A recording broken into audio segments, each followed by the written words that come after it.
Halo, sekarang kita lagi mau mengadakan acara halal bihalal. Nah, ini mau nanya perwakilan panitia yang menyelenggarakan acara ini di Frankfurt am Main. Nah, boleh perkenalan nggak Bang, namanya siapa, terus ketua yang melaksanakan dan penyelenggaranya siapa? Iya, perkenalkan nama saya Reza Mabuk Fatami. Saya di sini sebagai panitia di bagian wakil ketua.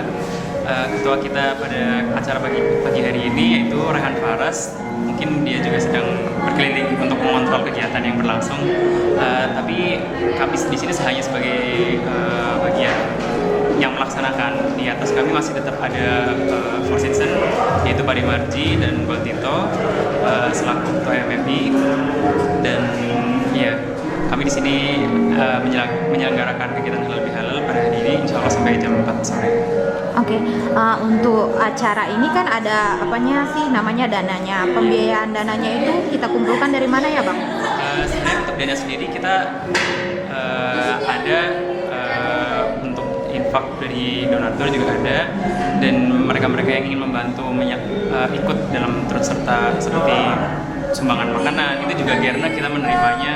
Jadi sebenarnya tidak secara keseluruhan tidak semuanya dari kami, tapi kami tetap memiliki dana untuk menyelenggarakan kegiatan ini. Terus kegiatan ini terjadi setiap tahun atau gimana Bang? Genau, kita menyelenggarakan kegiatan ini, halal bihalal ini tiap tahunnya. Jadi untuk tahun ini dan tahun kemarin kita menyelenggarakannya terpisah dari Wisma, sedangkan yang 2 tahun lalu kita menyelenggarakannya bersama Wisma. Jadi istilahnya untuk 2 tahun belakangan ini ada 2 halal bihalal di Frankfurt. Nah, untuk kegiatan Abang sendiri di Jerman ngapain ya? Saya student di sini. Saya student di Gießen dekat Frankfurt. Ambil jurusannya renewable energy. Oke. Selama Abang di sini ada masalah nggak tentang tempat masjid atau beribadah atau bersosialisasi dengan orang Jerman? Sebenarnya untuk sosialisasi kami alhamdulillah secara grup, secara garis besar masyarakat sini menerima, cuma jelasnya pastinya dalam setiap keadaan tetap ada permasalahan. Benar. Tapi sebenarnya permasalahan itu bisa kita tangani, dan itu juga tetap bisa tertutupi dengan secara mayoritas mereka menerima. Benar, makasih ya Bang. Terus gimana tentang masjid yang di sekitaran daerah Frankfurt am Main ini, atau ketika Abang kuliah, Abang ada tempat nggak buat sholat atau melaksanakan ibadah? Sebenarnya kalau di Jerman sendiri, saya secara pribadi merasakan kita sudah cukup diterima, yaitu masyarakat muslimnya sendiri di sini, karena masjid juga sudah banyak dibandingkan sama beberapa tahun yang lalu. Kita juga udah banyak komunitas muslim. Saya pun di Gießen yang kotanya mungkin relatif kecil, di sana pun kita memiliki komunitas muslim yang insya Allah juga menerima ajaran-ajaran Islam tersebut. Ada masalah nggak untuk melakukan puasa di Jerman?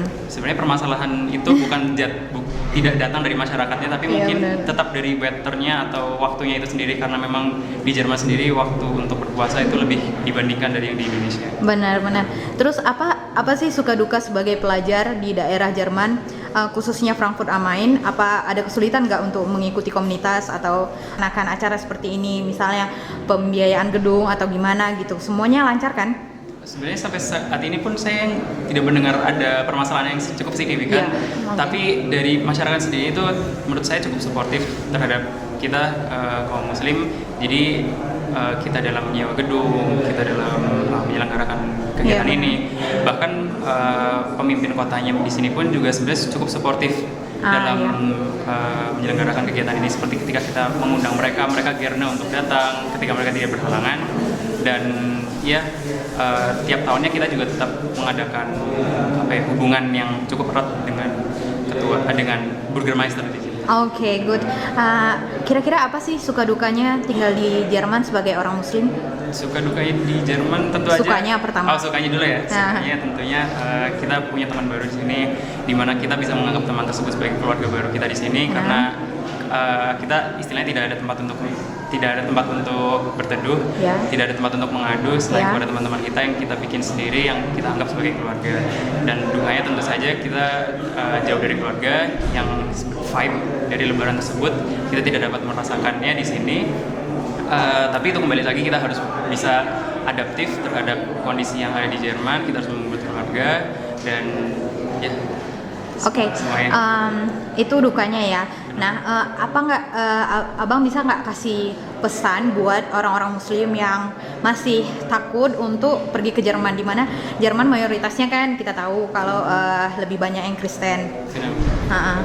Mungkin bisa dilihat secara perkembangan statistik demografi di Jerman sendiri. Sebenarnya tidak hanya di Jerman tapi juga di masyarakat USA, bahwa perkembangan masyarakat Muslim di sini dan di sana ataupun secara global itu cukup signifikan, dan penerimaan masyarakat Muslim di dunia pun juga cukup signifikan, bahwa mereka tidak melihat kita sebagai sesuatu yang cukup negatif, tapi sebagai suatu ajaran baru atau sesuatu yang datang dengan kedamaian.